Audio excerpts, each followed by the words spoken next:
অবশেষে তীব্র ছাত্র আন্দোলনের চাপে পড়ে পদত্যাগ করতে বাধ্য হয়েছে বাংলাদেশের প্রধানমন্ত্রী শেখ হাসিনা। ৫ই আগস্ট দুপুর ১টার দিকে তিনি রাষ্ট্রপতির কাছে পদত্যাগপত্র জমা দিয়ে দেশ ছেড়ে পালাতে বাধ্য হয়েছেন।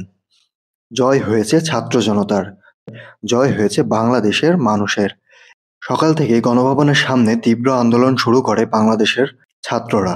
এই চাপের মুখে শেখ হাসিনা সরকার বেশিক্ষণ দাঁড়াতে পারেনি।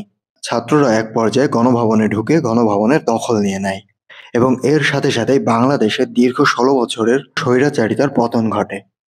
শেখ হাসিনা প্রধানমন্ত্রীর পদ থেকে পদত্যাগ করে দেশ ছেড়ে চলে যাওয়ার পর তার মন্ত্রিসভার কয়েকজন সদস্য ও কেন্দ্রীয় কমিটির কয়েকটা নেতার সঙ্গে কথা বলে এটা জানা গেছে যে শেখ হাসিনা সোমবারেই দেশ ছাড়বেন, এটা তারা কেউই বুঝতে পারেননি। এছাড়া তিনি যে পদত্যাগ করতে পারেন এমন কোনো ইঙ্গিতও দেননি। শেখ হাসিনা দেশ ছাড়বেন।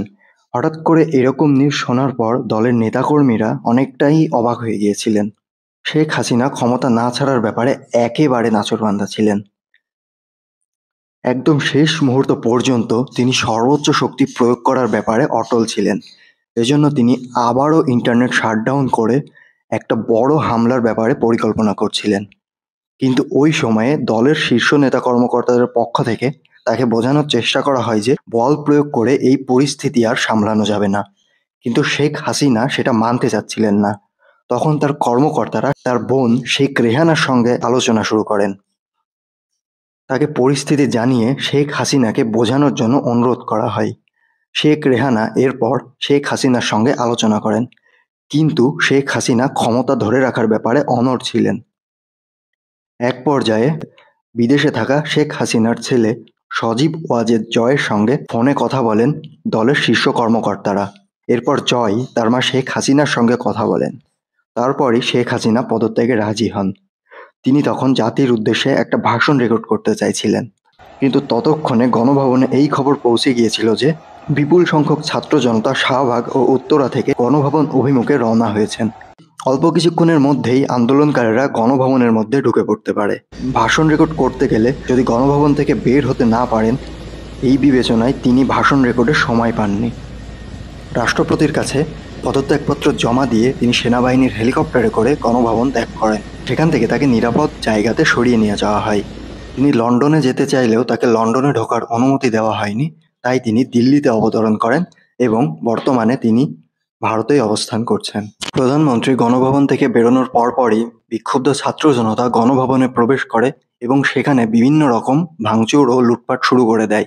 গণভবনের বিভিন্ন জিনিস তারা নিজেদের দখলে করে নেয় এবং যে যা পেরেছিল তারা সেগুলোই দখল করার চেষ্টা করছিল। অবশ্য তার পরেই একদল শিক্ষিত ছাত্র সমাজ সেই লুট করা জিনিসপত্রগুলো সংগ্রহ করে ফিরিয়ে দেওয়ার জন্য কদিন আগেও যেটা ছিল কোটা বৈষম্য বিরোধী আন্দোলন, সেটা এখন পরিণত হয়েছে স্বৈরাচারী সরকার পতনের আন্দোলন।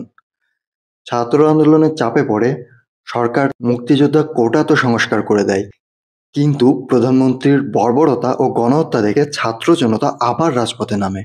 এবার তাদের সাথে একাত্মতা ঘোষণা করে শিক্ষক, অভিভাবক সহ দেশের বিভিন্ন সেলিব্রিটি এবং সাধারণ মানুষ। এখনও বিভিন্ন জেলায় ছাত্রদের সাথে সংঘর্ষ হচ্ছে পুলিশ ও ছাত্রলীগের, কিন্তু ছাত্ররা তাদের দাবি নিয়ে অনড়। তাদের দাবি এখন একটাই, শেখ হাসিনার পদত্যাগ। তো এই আন্দোলন ঠেকাতে বাংলাদেশ সরকার কেন গণহত্যার পথ বেছে নিল? ক্ষমতার লোভ কি দেশের ছাত্রদের জীবনের থেকেও বেশি? নতুন রূপে শুরু হওয়া এই ছাত্র আন্দোলন কি পারবে বাংলাদেশের স্বৈরাচারিতার পতন ঘটাতে? বাংলাদেশের বর্তমান পরিস্থিতি সম্পর্কে সমস্ত তথ্য থাকছে এই এপিসোডে।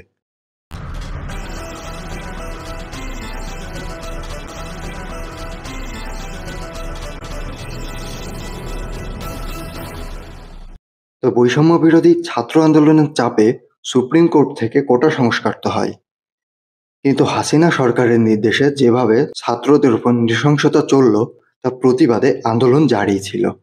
ইন্টারনেট শাটডাউন, কারফিউ এসব করে আন্দোলনের গতি অনেকটাই থামিয়ে দেয়, কিন্তু এরপর পুলিশ ছাত্রদের অ্যারেস্ট করতে শুরু করে। রাস্তা থেকে এমনকি বাড়িতে এসেও ছাত্রদের স্মার্টফোন চেক করে এবং সেখানে কোনো রাজনৈতিক মেসেজ বা কোনো পোস্ট দেখলেই তাকে পুলিশ তুলে নিয়ে যাচ্ছিল। প্রায় 11,000 ছাত্রছাত্রীদেরকে অ্যারেস্ট করা হয়।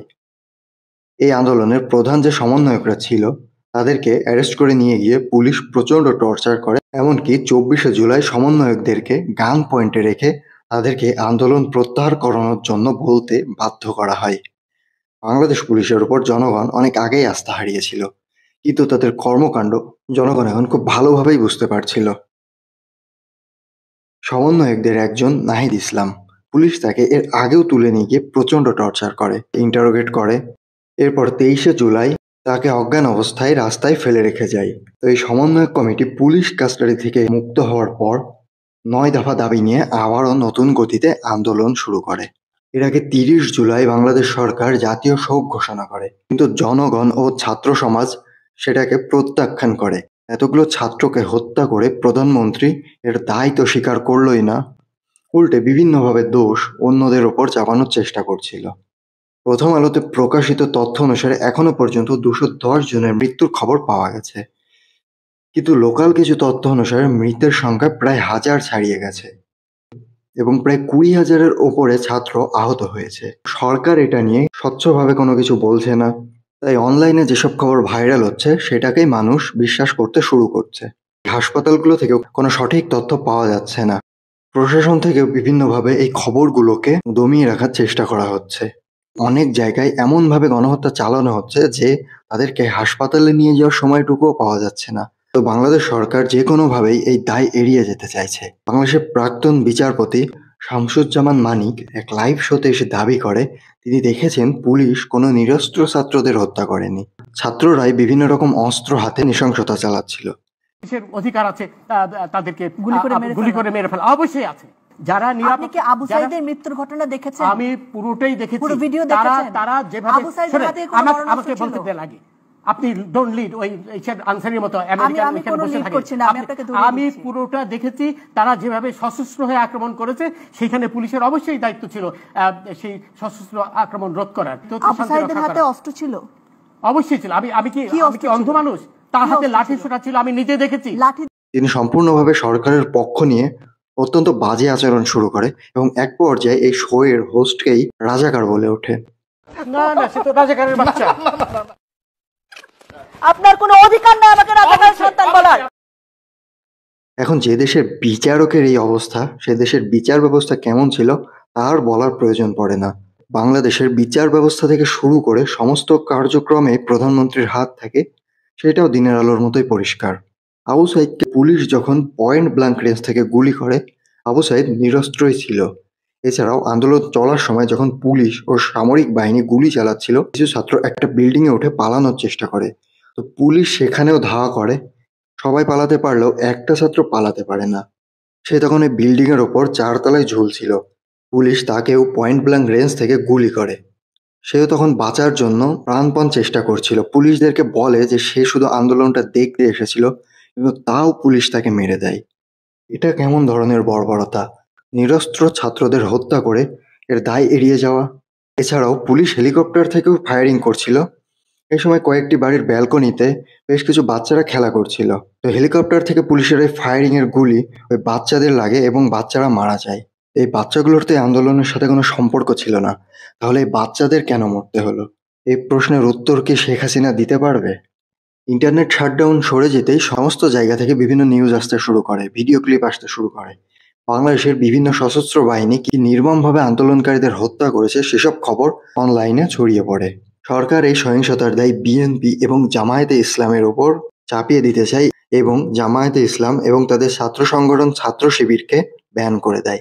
এরপর ছাত্র আন্দোলনের সমন্বয়করা 9 দফা দাবি নিয়ে নতুন করে আন্দোলন শুরু করার ঘোষণা দেয়। 2 আগস্ট সারা দেশে আবার পুলিশ ছাত্র সংঘর্ষ ছড়িয়ে পড়ে। খুলনা, সিলেট, কুমিল্লা সহ সারা দেশে আবার ছাত্ররা একজোট হতে শুরু করে। তখন পুলিশ আবার গুলি চালিয়ে ছাত্র হত্যা শুরু করে। এর সাথে আবারও ছাত্রলীগ যোগ দেয়। তারা বিভিন্নভাবে ছাত্রদেরকে নৃশংসভাবে মারতে থাকে। তখন সরকারের এই স্বৈরাচারিতা দেখে 9 দফা দাবি পরিবর্তিত হয় 1 দফা দাবিতে। তখন তাদের দাবি একমাত্র হাসিনার পদত্যাগ। 3 আগস্ট থেকে আন্দোলনের সমন্বয়করা অসহযোগ আন্দোলনের ঘোষণা দেয়। সরকার বাধ্য হয়ে গ্রেপ্তারকৃত সব ছাত্রছাত্রীদের মুক্তি দেয় এবং অনেক পুলিশ কর্মকর্তাদের সাসপেন্ড করে দেয়।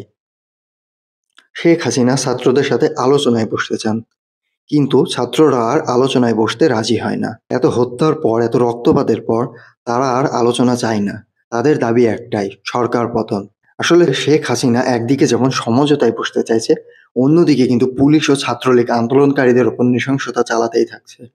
সত্যিই যদি সমঝোতা চাইতো তাহলে এত গুলি চলছে কেন? 4 আগস্ট এক দফা দাবি নিয়ে সমস্ত ছাত্ররা আবার রাজপথে নেমে আসে। এদিন পুলিশ ও ছাত্রলীগের সাথে ছাত্রছাত্রীদের সংঘর্ষ এখনো পর্যন্ত 72 জনের মৃত্যুর খবর সামনে এসেছে। সিরাজগঞ্জে থানায় ঢুকে 13 জন পুলিশ সদস্যকে পিটিয়ে হত্যা করেছে উত্তপ্ত জনতা। তখন বাংলাদেশ সরকার আবারও অনির্দিষ্টকালের জন্য কারফিউ জারি করে দেয় এবং আবারও সেনাবাহিনী মাঠে নামে।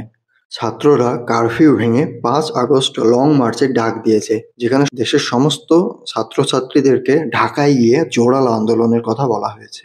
সরকারের এত কঠোর দমন নীতির পরেও ছাত্ররা ভয়ে পিছপা হয়নি। দিন দিন তাদের আন্দোলন আরো জোরালো হচ্ছে। আসলে বাংলাদেশের জাতির জনক শেখ মুজিবুর রহমান, যিনি আবার শেখ হাসিনার পিতা, তিনি 7 মার্চের ঐতিহাসিক সেই ভাষণে বলেছিল, রক্ত যখন দিয়েছি রক্ত আরো দেব, এদেশের মানুষকে মুক্ত করে ছাড়বো। 2024-এর জুলাইতে সেই রক্ত ছাত্ররা অনেক দিয়েছে। তাই পুলিশ, ছাত্রলীগ, বিজিবি এত প্রতিরোধ সত্ত্বেও তারা রাজপথ ধরে এগিয়ে চলছে। এখন তাদের দাবি যে কোনো প্রকারে হাসিনার পদত্যাগ। কিন্তু সরকার পতন হলে বিকল্প কে আসবে? বিএনপি নাকি জামায়াতে ইসলাম? এরাও তো আর ধোয়া তুলসী পাতা না। জনগণ এখন নতুন মুখ চাই, বিগত 50 বছরের রক্তাক্ত রাজনীতি থেকে মুক্তি চাই। আর আওয়ামী লীগ গত 15 বছর ধরে যেভাবে ক্ষমতায় আছে তাতে নতুন কোনো রাজনৈতিক দলও গঠিত হতে পারেনি। তবুও ছাত্ররা বলছে আমরাই বিকল্প।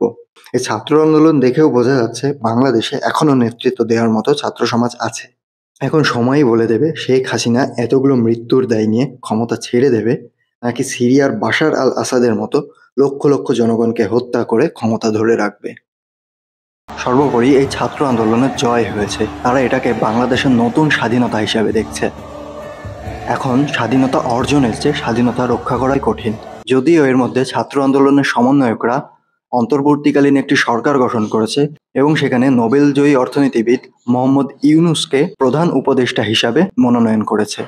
এটা বাংলাদেশ 2.0, আবার নতুন করে সবকিছু গোছানোর সুযোগ পেয়েছে তারা।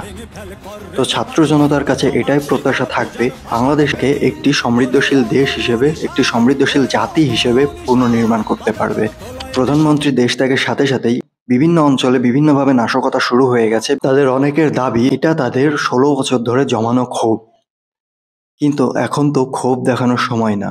আওয়ামী লীগ সরকার স্বৈরাচারী শাসন চালিয়ে জনগণের উপর বিভিন্ন শোষণ চালিয়েছে, এটা যেমন ঠিক, কিন্তু এই আন্দোলনে সরকার পতনের পর যদি সেই আন্দোলনকারীরাই আবার লুটপাট শুরু করে তাহলে তাদের মধ্যে এবং আওয়ামী লীগের মধ্যে পার্থক্যটা কোথায় থাকলো? এবং বিভিন্ন জায়গায় যে ধরনের হত্যা, খুন, লুটপাট, ভাঙচুর এবং সংখ্যালঘু সম্প্রদায়ের উপর হামলা চলছে, এগুলো প্রতিহত করা। অনেক জায়গাতে সংখ্যালঘু সম্প্রদায়ের মন্দির, গির্জা আন্দোলনকারীরাই পাহারা দিয়েছে এবং যাতে কোনো সাম্প্রদায়িক দাঙ্গা না ছড়িয়ে পড়ে সেদিকটা তারা ভালোভাবেই খেয়াল করছে।